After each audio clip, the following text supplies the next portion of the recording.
Hello.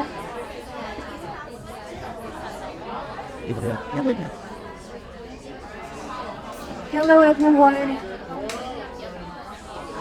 Hello, please take a seat.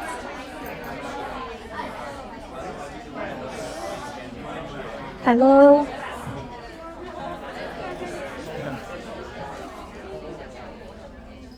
Hello, everyone. Please take a seat. I think there should be a few spots left at the back and see at least one. For our team and the speakers, feel free to sit on the front row. We're going to get started with the programming. So good evening, everyone. My name is Lucy. I'm the co-founder of Women in Web3 Hong Kong. So as you must already be aware, Women in Web3 Hong Kong is a non-profit organization dedicated to making the Web3 space more inclusive. Through education, networking, and advocacy, we aim to empower women to participate in and shape the future of the digital economy. So I'd like to share with you some eye-opening statistics from surveys and research conducted by Cointelegraph, Sifted Financial Times, and BCG last year. Women hold about 26% of all jobs in the crypto industry, with only 6% of CEOs being female. Asia leads, though, with 7.7% female founders, thanks to initiatives like mentorship, DeFi programs, and targeted recruitment. Only 13% of founding teams include at least one woman, and a mere 3% of companies have exclusively female-led teams. Women-led startups raise 4 times less funding than men-led startups. So here it's $8 million USD on average compared to 13 million for men. So often feeling isolated in our professional journeys, my co-founders, Tanya, Melizza, Livia, and I, started Women in Web3 Hong Kong back in 2023. We began with casual networking events, casual social gatherings, online workshops, and wellness events. But this year, we officially launched our organization in March and have since hosted an educational event about the Bitcoin ecosystem, as well as a meditation workshop. Tonight's focus is on payments, stablecoins, and pioneering careers in crypto. We're honored to be co-hosting this event with Ripple and the Women at Ripple team. None of this would have been possible without them and our sponsors and supporters, Things Digital, Animoca Brands, GAIA Labs, and OffChain. So a huge thanks to you all. Before we dive into our program, I'd like to share some information about our upcoming initiatives. On September 24 at 7 p.m., Melizza will host an online talk with Femtech Asia Association on women in health tech, how AI and technologies are shaping women's health. This conversation is particularly relevant to our community, highlighting the intersection of technologies and health. And our panel of leading experts will discuss how AI is improving data collection and analysis, leading to a better healthcare outcome for women. In early October, Livia will organize a recruitment mixer featuring speed networking, company showcases, and mentorship matchmaking. This event is crucial for connected, talented women with exciting opportunities with tech and blockchain. But to make it truly impactful, we need your support. So we're calling on all our friends, allies, and supporters in the room to help make this mixer an unforgettable experience. So there are a few ways you can contribute. You can become a sponsor to help us cover the cost of catering, venue, and marketing. You can volunteer your time and skills to work on the event organization and execution. You can spread the word and invite your network to attend and support the cause. Or you can offer to mentor or coach attendees, sharing your valuable experience and insights. Lastly, we'll join Blocktober, the month of decentralized events coordinated by Web3 Harbor Association and supported by the Hong Kong government, with a community dinner at the end of October. Now, let's kick off our evening on the future of payments. Please welcome Sir Hanja, Business Development Director at Ripple, and Women at Ripple lead to say a few words. Thank you.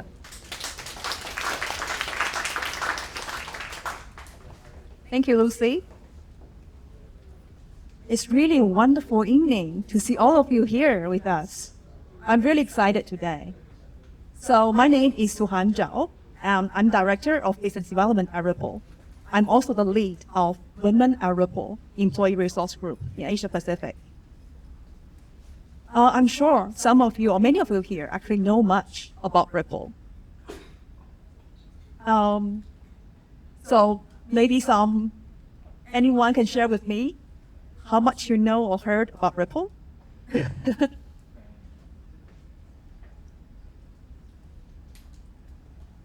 No? Everyone is very shy.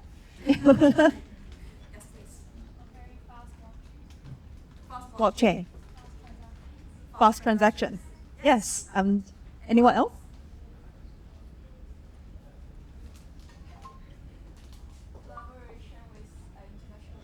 That we issue the CBD. Yes, thank you. Anyone else? So, Ripple has a vision of building Internet of Value, which answers all very correct about this. So with this vision of building Internet of Value, Ripple has been seen in the industry as a transformative force in the realm of cross-border payments.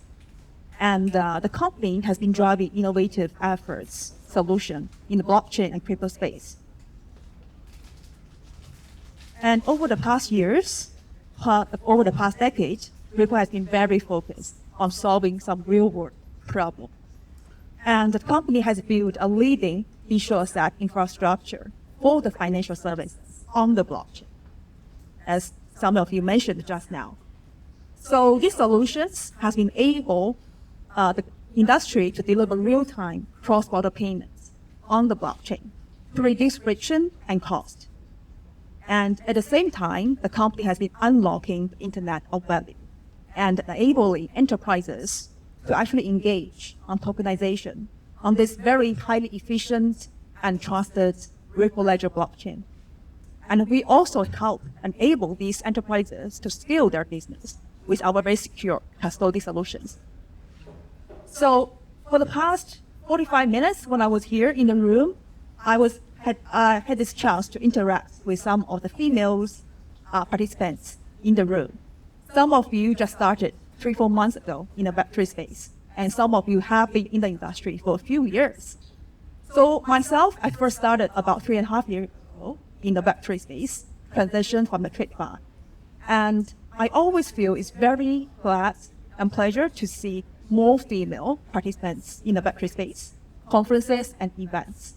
I always feel great to engage, communicate, exchange ideas, because I believe every different perspective adds value. Ripple diversity inclusion is very important to us. And I think as Web3 enters into the mainstream, we should embrace diversity in this industry. So being the largest employee resource group in the company, Women at Ripple actually has tried lots of efforts to develop and enable career development, empower women in their day-to-day work. Across the company, almost 40% of our global employees are women. Thank you. And we provide some trainings, engagement, activities for the global women employee to engage.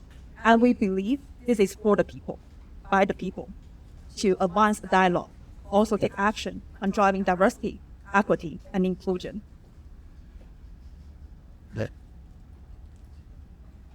So today, I'm really excited to partner with Women in Web3 Hong Kong and have this great opportunity to meet all of you here. And hope everyone will enjoy a great evening. Thank you. Hi, Lisa. Thank you for joining the panel for today. It's a pleasure to have you. So the first question that we have is, can you share your journey into the world of fintech and blockchain? So what inspired you to focus on crypto and Web3 technologies? Sure, and thank you so much for having me. It's such a pleasure to be here and spend some time talking with you about my specific path, which I suspect looks very different than some of your paths. And even after talking with a few of you today, we're all coming at this industry from different angles. So my journey to fintech and crypto started back in 2009 in East Africa in a technology that is as simple as crypto and blockchain is complex. So I took a job with a startup in Kampala, Uganda, working on mobile money and mobile banking. And we're not talking like phones you have today. This is a feature phone, like using SMS and USSD, super simple technology to deliver financial services. And at that point, I was taking a page from Yuri Levine's playbook. I didn't know it yet, falling in love with the problem. And the problem I fell head over heels in love with that year was providing affordable and ubiquitous access to finance. So I loved what I was doing that first year. We did all this really interesting work, delivering some payment services and other services to last mile communities using a really simple phone. So over the course of the next 6 years, I worked with a bunch of different types of organizations, with banks, with MFIs, with telecoms, some household names like Barclays that you'd know, some local banks, MNOs like Airtel and MTN, to create technology services to deliver finance. But it got to a point over the course of those years where it felt like we were kind of reaching the limits of what we were going to do, building on top of these rails. So there were fantastic things happening in the industry with UI and user experience and capital movement, but it was all built on top of some like really clunky infrastructure. And at some point, it felt like the only way we were going to advance any further innovations was to deal with the, I'd say, probably less sexy, but really critical components of the underlying infrastructure. So at that point, it was 2017. I was living in the Philippines at that time, so I'd migrated over to Asia. And I came across a company called Coins.ph, which some of you might have heard of. It's an exchange and payments platform and e-money issuer in the Philippines. And what they were doing was solving the same payments problems that I had been looking at using blockchain and crypto. I'm like, this is crazy. And I don't know anything about blockchain. And I don't know anything about crypto. I'm not a technical person, but it seems really interesting. So I thought, like, I'll give it a shot. Like, worst case, it tanks in a year and this is all snake oil, but let's give it a roll. What can happen? So I joined Coins, and it was a Series A funded startup. And as many of you would know that are in the startup space, at that stage, you get your hands on a whole bunch of different kinds of things. And one of the things that I was working on was some of these cross-border blockchain partnerships Coins has, including with Stellar and Ripple. So even though I've only been with Ripple for 3 years, I've been along this product journey with Ripple for twice that time. Because one of the first things I did was get on-demand liquidity live into the Philippines for the first time with Ripple Coins. So I loved it. I thought this is fantastic. Like, there's really something here. There's a potential for this to be something big. So later, Coins exited to Gojek. When I was looking for new opportunities, I called some of my friends at Ripple and said, what do you guys got going on? I said, actually, we've got something that could be really cool. We have a portfolio company. We need to embed someone in the management team to make this next iteration of that product that you saw in that really early state get off the ground. I said, that sounds fantastic. So I joined Ripple, and I know this is a long story, but I joined Ripple, and at that point, it was, again, solving this problem of access to affordable finance. But to do it at a global scale, there were so many things that you needed. You need resources. You need brand recognition. You need partnerships and relationships with regulators and institutions. And there's very few companies globally that are positioned to have that kind of impact and change. And I thought Ripple was one of those. So I was super excited to come, as my colleague Tommy says, to the bright side and work on the Ripple side of things. So that was my journey. Well, that's amazing. I love your story. Thank you for sharing with everyone in here. So to follow up, the second question that we have for you is, how do you view the current state of gender representative in the Web3 industry today? And what is working and where is room for improvement? Yeah, it's not great. And I think we heard some stats at the beginning. I think they said 26% of folks in Web3 are women. I think I've seen 23% somewhere. I know at the top 50 startups in Web3, only 3 CEOs are women. So it mirrors, I think, what we see in TradFi and traditional technology. We still have a lot of room to work. And what I found is, like, even when you get on the inside and you get women in these companies, there's other problems that you face. So I loved working at Coins. Even in those early days of Web3, half the management team was women. So I would sit there in these meetings pretty often. And we talked about it, of course, in this little nugget that you share. But CEO, CFO, CTO, head of trading, head of treasury were all men. And then you get around the other side of the table and it's marketing and compliance and operations and growth. And those are the women. So even when you get women inside, often the technical roles are still filled by men. And the non-technical roles are the ones that you often see women in. And these are like much longer term than systemic issues that we're going to have to figure out how to solve. Like goes way down to getting girls in school involved in math and technology and STEM. And even today, 1 in 5 computer science grads are women. So until we get a big enough pool coming out that we can actually draw CTOs from, we're going to continue facing this challenge, and we can do our best to support them. But there's a bunch of work that we need to do on that front. I think what we've done a good job of, I think we've done a great job of acknowledging and forcing the community to acknowledge that there's a problem and that there's value in solving it, and also made it impossible for many companies to ignore. So Suan talked a little bit about what it's like to work at Ripple. I love working at Ripple as a woman. It's fantastic. They are truly supportive of women as professionals. There's mandates at the company level for diversity and inclusion. We talk about it at leadership meetings. The stats are transparent. They throw tons of resources at you when you join, not just for gender, but they have, I think, 7 employee resource groups. They'll support women at Ripple and Black at Ripple and parents at Ripple, and half the companies involved in the resource group. So it's a really welcoming and supportive environment, unlike one I think I've worked in before. So I think wonderful things that they have to support you as you develop as your career. I think there's probably a ton of things that we can do going forward. We certainly need, as an industry, to figure out ways to continue supporting women in their careers. So how do we make sure, from down to like the hiring managers pulling the right CVs in, to the interview panels thinking about the right things to make sure we got the right funnel coming in. I think we can do more to continue promoting women who are in different positions within the Web3 community. And I know we talk a lot about like, I want to see more CEOs as women, and that's important. It's not unimportant, but not everyone wants to be a CEO. So if I'm a lawyer in the Web3 space, I want to understand my path to be a GC. And there's going to be different journeys that I take to get there than others might do in other functions. So I think there's a whole bunch of different things that we can do to continue pushing it. Yeah, I love your sharing. I'm definitely taking note. So from your perspective, how can women be more involved in shaping the future of crypto and blockchain industries? Yeah, I think some of my advice here would look very similar to just general career advice that I would provide. So I think I think about 2 things. You always want to put yourself in the path of growth, and you got to be aggressive. So when you put yourself in the path of growth, you got to figure out what the industry is or what that sector is that's going to be your rocket fuel. And then you're going to find the company, and then you're going to find the role. So if we're here, we've all decided to get involved in Web3 or crypto in some way, and that is definitely your accelerator. Then you got to figure out what's the right company for me. So what's my rocket ship that I'm going to get on? It's solving the right problem. It's got a good team. I think it's going to get some traction. That's the one that I want to get on. And then lastly, like, how do I actually participate in this rocket ship that I got to see? And that's going to change over your career as well.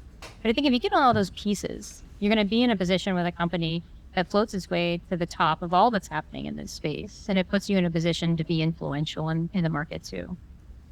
And I think the second piece is, no one's going to advocate for you like you yourself. So you've got to be aggressive, almost extra aggressive. And I say this, like I do this all the time, I'm not terrible at this, but like you really got to be aggressive for yourself and what you want. You got to ask for the different roles within the company. You want to speak in panels, you got to ask. You got to put yourself out there. You want to be on boards. You got to go out there and find a way to get that opportunity to do so. But all that being said, like, it really comes down to how you yourself are positioning yourself within the company and within the marketplace so that you have a seat at the table so you can influence where this industry is. Yeah, all remember to be aggressive. Yeah, everyone here can be aggressive in the industry as well. So since you have started working at Ripples over 3 years ago, what has changed most about working in the crypto landscape? And what do you find are essential skills and knowledge required as a leader in this space today? Yeah, I think over the last few years, certainly user adoption has changed and regulatory engagement has changed, and those two elements have significantly influenced how we're able to participate. So today, 60% of institutional investors in Asia have some kind of crypto exposure, and almost half of them are going to expand that over the coming year. That's huge compared to prior years. And we see regulators globally slowly starting to provide more clarity in certain pieces of crypto and in certain regions. Like, still a lot of work to do. We'll talk a lot about regulation, I think, over the course of the night. But as you get more adoption and as you get more regulatory approvals and support, it creates more of a platform. This isn't fly by night. This is entrenched. This is here to stay. And it creates easier conversations for you to have with partners. And I say easier, not easy. And anybody out here trying to get a bank account knows it's still not easy. But it is easier when this has become much more mainstream than it used to be. All right, you asked about skills. Yeah. I think to be successful in this space, like I personally feel like you've really got to be comfortable asking questions and understanding what exactly you want. So I think, I've talked to a couple folks who are like, I'm career changing, I'm coming into this, I have a functional skill, but I've never done crypto or Web3 before. That's totally okay. I mean, this industry is like 15 years old. One's an expert. But it is really important for you to be able to go in and ask hard or easy questions and be prepared to dig in and understand what's happening. I feel like so many of these headlines we've seen could have been diffused if a few different participants along the way were just saying, well, I actually don't understand what they're doing. It seems a little uneasy. But I feel like there's a lot of high level. I'm going to tell a little story, flex a little bit. I went to e-school with the founder of Cloudflare, the internet security company. And I was back from my reunion earlier this year, and Michelle and Matt were on a panel talking about their journey. And Michelle said, when Matt approached me and wanted to start Cloudflare e-school, I was like, I can't do this. I don't know anything about internet security. He's like, I guarantee you in 6 months, you're going to be a global expert. Obviously, she is successful. But a big part of that is going in and saying, I am going to drill in and understand the content and the problem. And that's how you're going to be effective at actually coming up with solutions and innovating. If you got a cursory level knowledge, you're not going to be able to get in there and really push this on. Wow, that's an amazing stories. Unfortunately, last question that we have for you for all the attendants today. So what advice do you have for women and anyone else, regardless of gender, looking to start or advancing their career in fintech and blockchain? Yeah, I think, again, maybe less specific to crypto and Web3, but just generally as, you're getting yourself off the ground. You want to think diligently about building your network, both externally and internally to whatever company you're working at, especially if you're in a bigger company. I think externally, one of the real upsides to being part of an underrepresented community is that we all stick together. So if you're out there, I guarantee if you've had one meaningful conversation with a woman in Web3 and you're friends with her on LinkedIn and you reach out and say, I'd love to have a conversation about your career, or I don't know, like the weather, she's going to say yes. And it's so helpful. And when you're at those pivotal points in your career where you're thinking about a change, an industry change, company change, reach out to your network and have those conversations. And they're going to continue to help you open doors. So I think building that external community is really important. Building a smaller, tight-knit community of folks that you can go to when you've got questions, when you want to run ideas, when you're in tough times. Like, I have a handful of folks that I've known for a decade and a half, and recently one of the women lost her job. She went to us, like, we're on WhatsApp, we're all over the world, just do, and immediately the one guy was like, I got a lawyer you got to talk to, he's going to help you figure out how to navigate this. Someone else is like, I went through something similarly, and it's awful, but I can help you advise how to have the conversations. but it's just having that community ready at hand and folks who have been with you for your journey is so helpful. Internal networking, I'll call it, or just relationship building is also really important too. Not just like your peers and your folks and your colleagues, but like the people at that one level up from you. So you want to be in a position where, like, when opportunities arise, you're not going to always know what's happening. Like new country opening happens, new position opening happens. You want to be top of mind for folks, so you're not on the flat feet, like trying to go and ask for things when someone else may be already positioned for it. Make those relationships, have those conversations, have those contacts. Same thing. If someone's putting you up for a promotion, you don't want it to be your boss pitching this person that no one's ever heard of and trying to make the case and, you know, falling on kind of like uninterested ears. You want it to be, oh, I had that conversation with Lisa like a couple of times about, I'm surprised she's not there already. Like, you kind of want to create the opportunity for yourself, so you're kind of greasing the own wheels in your career. So I think that's a big part of it. I think the flip side is pay it forward. You're going to ask for a lot from people, and they're going to give you a lot of their time. Be kind in return and give it back. So when people want to talk with you about what your journey has been like or where you want to go, make the time for it.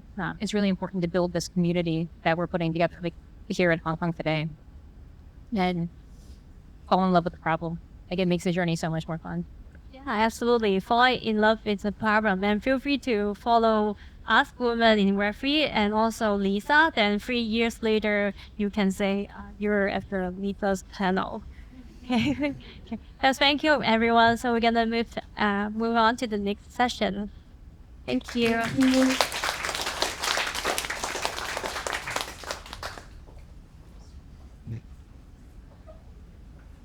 So now, let's discuss driving innovation in payments and stablecoins.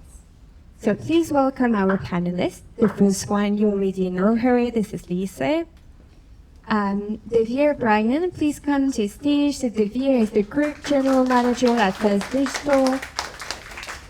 We have Melizza and Anievas, the Senior Vice President of Tokenize. Jimmy Cork, the Deputy Legal Counsel at Animoca.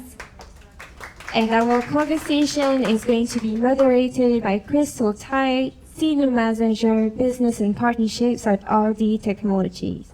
Crystal, the mic is yours. So it's my honor to be the moderator and talking with the industry expert in the market for crypto and payment as well. So let's get into the conversation. So for the first question, recently we know Hong Kong it's a very dynamic scenario that we are having our stablecoin framework starting, sandbox issue in the market, and also we see a lot of growing use crypto discussion, PC, and also in the payment space as well. So for the first question, for yourself, based on experience, what are some of the most significant innovations in payment industry today, and how are these innovations reshaping both domestic and international market? I'm happy to start. Can everybody hear me? Is it coming through? Do I have to press the button? Hello? Oh, now you can hear me. Hello, everybody. Thank you for coming. It's a pleasure to be here, although I feel like a little bit of a log between roses up here. I think innovation in payments has been ongoing. Every year there's new, heartburnings that people see. I think, honestly, right now, when I look at the market generally, it's about collaboration. I think 2 years ago, people were talking about the advent of embedded payments. Everybody who's been involved in payments will know that's something that's still ongoing. But I think underlying that is payments as a service. So effectively stopping small, potentially bad actors that can negatively influence the growth of payments by helping them with delivery of high quality payments as a service for them to use in the geography. I think that's something that I'm a believer in. I think that's something that's scalable, and I think that's something that will help smaller economies grow into a position where they've got the same level of expectation of quality that some of the larger economies already have. So I think that's something just top of mind for me. It's going to be double down and innovative over the next couple of years.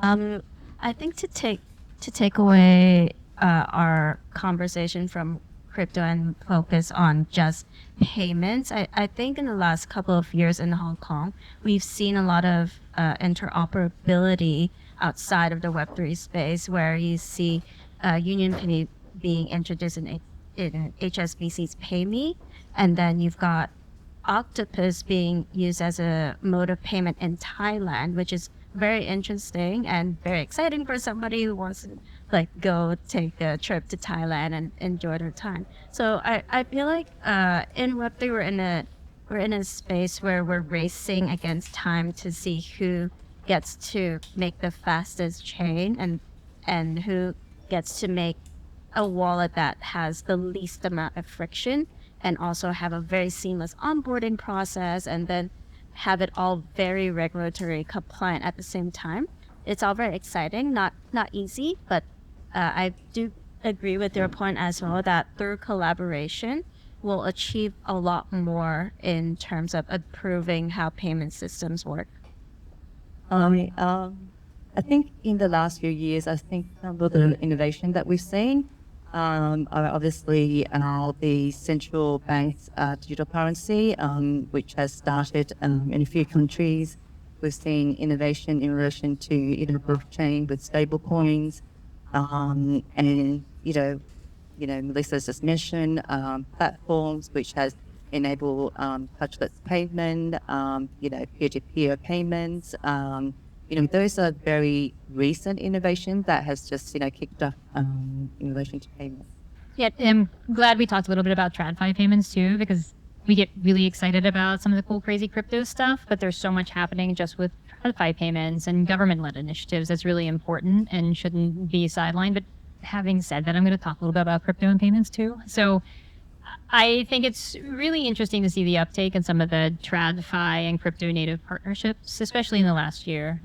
Some of them not unexpected, like Visa and Gnosis and some of the many different card issuers they're partnering with, or Stripe and Coinbase, but even like a BlackRock and Securitize. And again, some of these are going to seem like pretty traditional, like payments mechanisms. Visa's letting you use your value to make purchases at the point of sale. But some of these aren't going to seem like a traditional payments move per se, or like how we categorize it, like on and off ramping or digital funds. But I think at least what we're finding at Ripple and how we're evolving our strategy is to think about, like if you're a company that wants to get involved in crypto and Web3, you're going to need to think about all of the building blocks of financial services. So it's not just moving value in payments, but it's how do we provide the custody? How do we provide the on and off ramps? How are we ensuring the liquidity? And we've been moving our strategy to support all of these different building blocks. And I think that's what we're seeing reflected in the market too, is more and more different participants in their specific piece of this start partnering with some of these Web3 players to figure out how to make that transition from the TradFi to the Web3 place. Thank you so much for sharing. So I think that kind of brings us to the next question, right? Now in the world, there's a lot of, as you say, there are a lot of friction still in payment, and also how we different government, how are we balancing regulated and regulated activities and all this. So recently, come back to Hong Kong landscape, the HKMA, they just started the stablecoin issuer sandbox. So how do you think such regulatory framework can balance the innovation with the needs of consumer protection? And also, what will be the lessons for other regions as well to learn from it? I can start on this one. So for me, because I'm Deputy General Counsel at Animoca, so regulatory framework is welcome, especially in relation to the adoption of new technology. Otherwise, you have inconsistent use of consumer protection policy or business models. There's uncertainty in relation to regulations and accounting issues. But having said that, obviously over-regulation is also a problem because that will stifle growth and innovation. So what I see is needed is more a considered and collaborative approach And so I feel that that what the HKMA did, it actually took them 2 years to get to the point. At the moment, in about January 2022, it released a consultation paper asking the industry for feedback about how the government should regulate stablecoins. About a year later, it came out with its conclusion. Then it put out another consultation paper in December 2023 asking for feedback in relation to the regulatory approach on stablecoin. And in July 2024, it just released its conclusion as well. So in this type of environment, it actually asked stakeholders along the way at each step what their views were and to take into the feedback in basically developing the regulatory framework that will govern the stablecoin in Hong Kong. So with the sandbox approach, I find that it allows a control environment where the participant could test the stablecoin under the supervision of the regulators, and this allows like a loop feedback where participants and regulators could share feedback as to the development and utilization of the stablecoin. So moving forward, this will enable other countries to actually learn and take on the feedback as to how this would the kick-off approach to developing the framework for regulation in relation to stablecoin. I could touch a little bit about this. I'm SVP at Tokenize, and what we do is Web3 auditing for tokens. So what we still are figuring out the name that we want to coin this, but we're thinking regulatory compliant token, and we essentially guide the process of making sure this token is regulatory compliant and adding security to it so that you have less of a hassle when you want to actively trade it and do a lot of cool things with it. I feel like I've heard a lot of discourse about how we could introduce a more regulatory friendly environment for tokens while also keeping the integrity of what the crypto industry is, which thrives on the culture of community and decentralization, and how do we bridge that gap while also protecting the interests of various stakeholders and all that. It's a very tricky conversation to have. I'm not part of any board or any advisory, so I guess I am free to speak about it from my personal opinion. I feel like these sandbox approaches are very, very important because the crypto industry moves so fast, and there's only such a finite amount of time that you could spend on researching in order to produce some type of regulation, have some form of bill passed and a standard be implemented across an industry. You would need that type of active approach from industry players to make sure whatever comes out as a form of legislation makes sense for the majority of projects. Of course, it might not fit every single business model within the crypto industry. Particularly, I've heard that for DAOs in particular, there are a lot more legal implications over there that might need further consideration, but at least it would open up to a faster way to get some form of basic consensus, and you build on top of that your exceptions and what if there's a different culture that needs to be taken care of here. Hello. No, I think we can take this as well. The great points made there. I think that if you're looking long-term, big picture, the requirement is going to be there for there to be a legally recognized digital currency, right? So in order for the hundreds of billions, almost hundreds of billions of dollars of DVL that we're seeing right now to turn into trillions, it's going to require ubiquitous pickup by governments that are going to enable people to normalize stablecoin. That's going to need regulation. That's going to need standardization.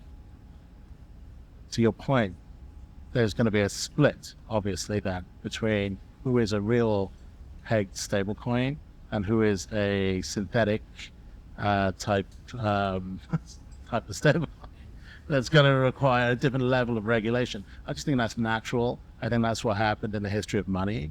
So it's going to happen again, right? We're right at the beginning of this. So it's, in order for exponential growth, though, regulation is imperative. Not much more to add. I love all the points that were just made around this. I mean, we like sandboxes. When I talk to my policy lead, he loves sandboxes, the potential it has for creating these environments for safe innovation that protects the consumer, and lets you test out a couple of things.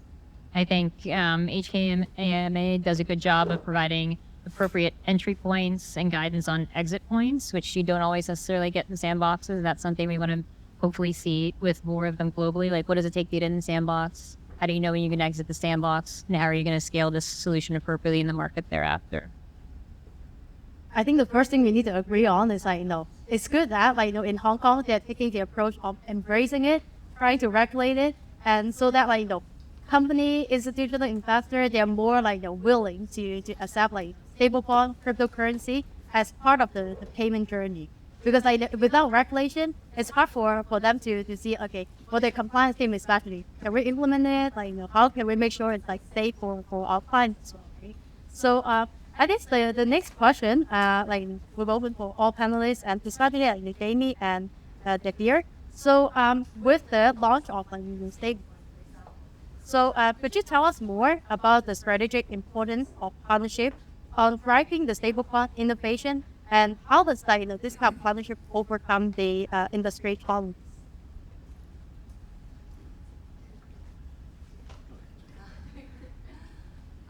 So launching a regulated stablecoin, which is intended for public use, is an extremely complex landscape, right? When you think about it, from banking to technical expertise to regulatory compliance, then you have to think about market adoption, liquidity provision. All these we really require partners with different areas of expertise to come together and basically supplement each other's strength and experience to build the stablecoin. So just touching on some of the points I mentioned, so developing technology and integration, that will require, partnering with the financial institution, blockchain developer, technology provider, basically pour their experience, their skills to come up with innovative and the best solutions for stablecoin. And then you think about market adoption, you think, what sort of partners you want to be partner with, which brand names you can leverage off in terms of credibility, and which can increase or accelerate the adoption of the stablecoin that you're trying to put out. And then lastly, obviously, you also have to partner with, again, banks and also exchanges, and to ensure that there is a market for the stablecoin that you're providing, to ensure that there is liquidity that people can, buy and sell, basically offering on the stablecoin. Yeah, it's interesting. For me, I use an analogy with the team every now and again that, FDUSD is only 1 year old, right? And we entered a market where there were some incumbent, well-loved, well-established players already. It's like we entered the market with a bubbly brand fizzy drink, and Coke and Pepsi are already in there, and they've already got a deal with McDonald's and they're already in all the shops. So what do? So for us, partnerships, if that's the main focus here, collaboration has been around distribution and education. All right, so distribution is like, okay, we can't get into McDonald's, but who's next? Like, how do we do this? Or can we go and find somebody that can educate their client base so we can get quick exponential growth? So we looked as partnerships, from a learning perspective, right? So to drop into a big exchange was very good, very helpful. But we learned a lot. We learned a lot from them and their past experiences. We shared a lot of communication with them. And then we tailored our product market fit with them to go and enter the market to make as much growth as quickly as possible. And then we cookie cut that, right, with more partners. We have an agnostic focus with partnerships. So, we're very open about how we want to, put FDUSD, as an example, into the market, into the hands of everybody. But right now, our focus is only institutions. We're not looking to enter the retail market at all. So it's a little bit easier to find clients and solutions that can pocket you and you can learn out of or grow out of. Thankfully, the market's big enough that you can gain considerable market share or market capitalization through that. Down the line, you want to be across everybody. You want to be deep into DeFi. You want to be on every project, every protocol.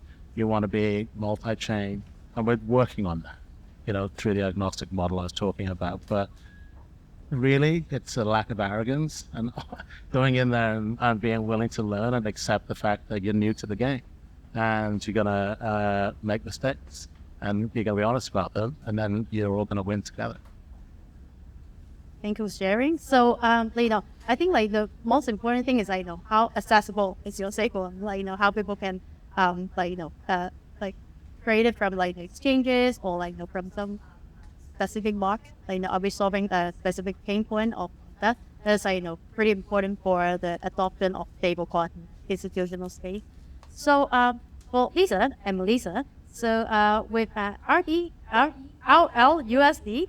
And for the digital ownership tokens by tokenized trade, how do you both feel the synergy or competition between stablecoins and the other digital assets in enhancing global liquidity and ownership?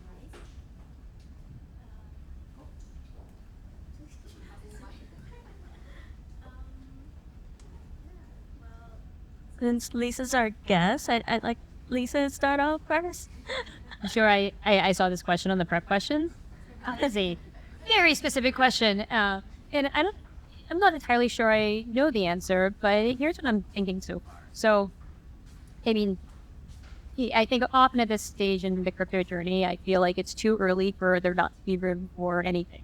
There's just so much room for growth across so many different pieces of this, and with stablecoins and digital ownership tokens and real-world assets, I feel like it's pretty much the same. Even just within stablecoins, and you were saying it's 150 billion market opportunity this year. It's going to be 3.8, I think, in 4 years. Even if we're off by a billion or a trillion, it's trillion. Even if we're off by a trillion, it's still a lot. There's plenty of room for a lot of stables to participate, let alone digital ownership tokens, let alone real world assets. So I think it's just too big for it to be a point at this stage in the game where it's just too competitive for anybody to get involved. I think within stables versus digital ownership tokens, assets, and kind of working them together in a bit of a way, I think we're solving different problems. So I think at least the RLUSD Ripple stablecoin is solving a problem for payments. So we're going to use it in payments. We're talking with folks about settling within market makers and exchanges, and it's a very specific problem that's being solved or providing liquidity opportunities in the Web3 space.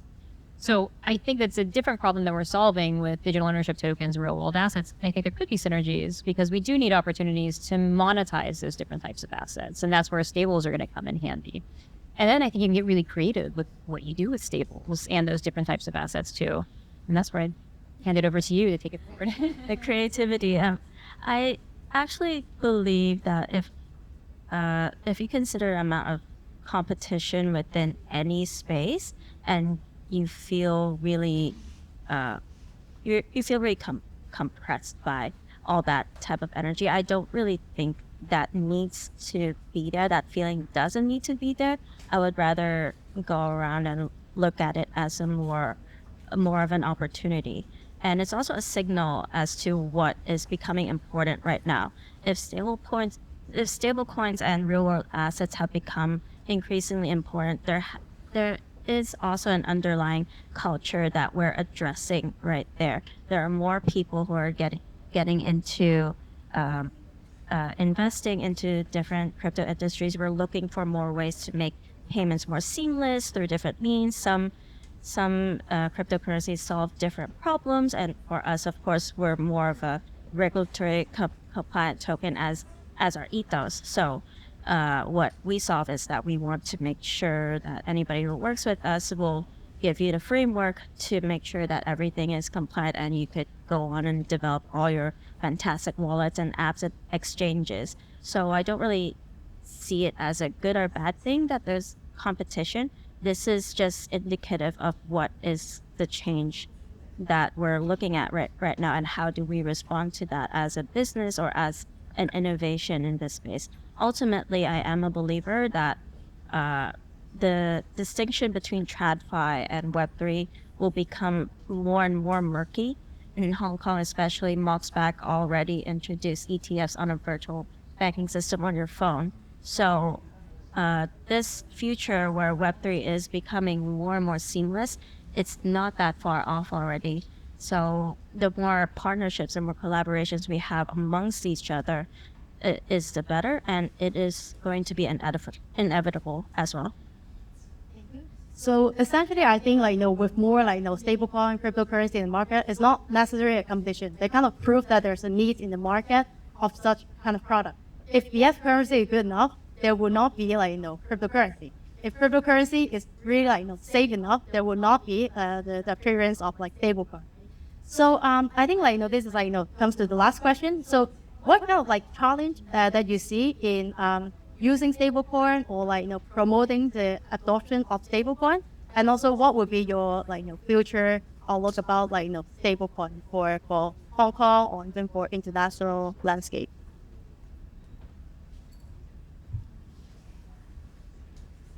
I was going to kick it off. I feel like I've been letting everybody else start. So we're newer in our stablecoin journey than some of the folks up here. When we look at what it's going to take to get it off the ground, there's a couple of different things we think about. It's how do you ensure liquidity in the market? How do you create the use case to drive the adoption? And also, what does the regulatory environment look like? I think within Ripple, we've been fortunate that we've been in this game for about a dozen years. So we have a lot of relationships with exchanges and market makers and some of these participants in the market. So we've been actively working with them so that we do have liquidity in the market when we ultimately launch the stablecoin shortly. And we came at it with a very specific use case. Payments has always been our true north. So we said this is, answering part of the need that we're seeing arising in payments. So payments is going to be one of the first things we do with the stablecoin, in addition to supporting different types of on-chain settlement. I think the trickiest part, and it's funny, I feel like we haven't actually talked about this as much as we probably could, but on a global scale, there's a lot of regulatory uncertainty about stablecoins. I think we're figuring it out, and there's a sandbox opportunity in Hong Kong, but a lot of markets still don't have a framework for how to talk about or think about stablecoins. And it creates a lot of challenges as you're trying to develop a stablecoin that could operate across borders. In the US, we looked at a bunch of different models and ultimately chose to launch it out of a custodial solution versus an EMI, out of a trust solution versus an EMI. And both are totally fine, and both are super compliant. But we were saying, I don't know, in the future, the regulations might change, things might get tighter. We're trying to de-risk ourselves and future-proof the solution. And it's one of the ways that we're differentiating the coin. So I think until regulations stabilize and provide more clarity, it's going to continue to be a little tricky to take stable coins global and ensure that they're compliant and accepted across all their different jurisdictions. Yeah, and I just think on a different level, I think that stablecoin is in some way a little bit of a victim of its own name. It's like, you remember 10 years ago, everybody called digital banks virtual banks, and nobody liked it. They didn't want it to be virtual, right? Digital's okay. We have to be actually stable. That's the key, right? So what we're trying to do, what we're doing pretty well, is ensuring that the infrastructure that we have beneath the stablecoin is robust and is scalable and is global, right? So that's going to encourage solid stories, good actors playing with us, and then good education pieces through marketing, through showcasing how we can normalize the utilization of stablecoins, and then you can see growth. The risk is too many new so-called stablecoins coming into the market and then making it seem unstable.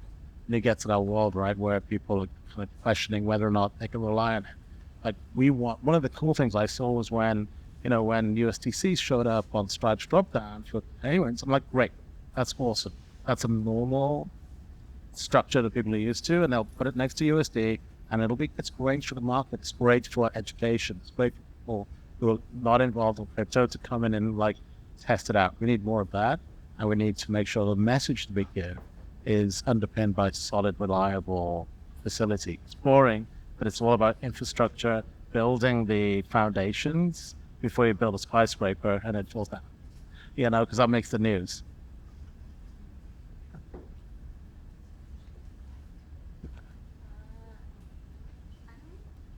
I don't have too much to add on to that, but the normal thing that I would say when people are talking about how any type of token adoption works in order for it to reach a larger scale, it really boils down to how easy it is and how seamless it is to adopt that thing.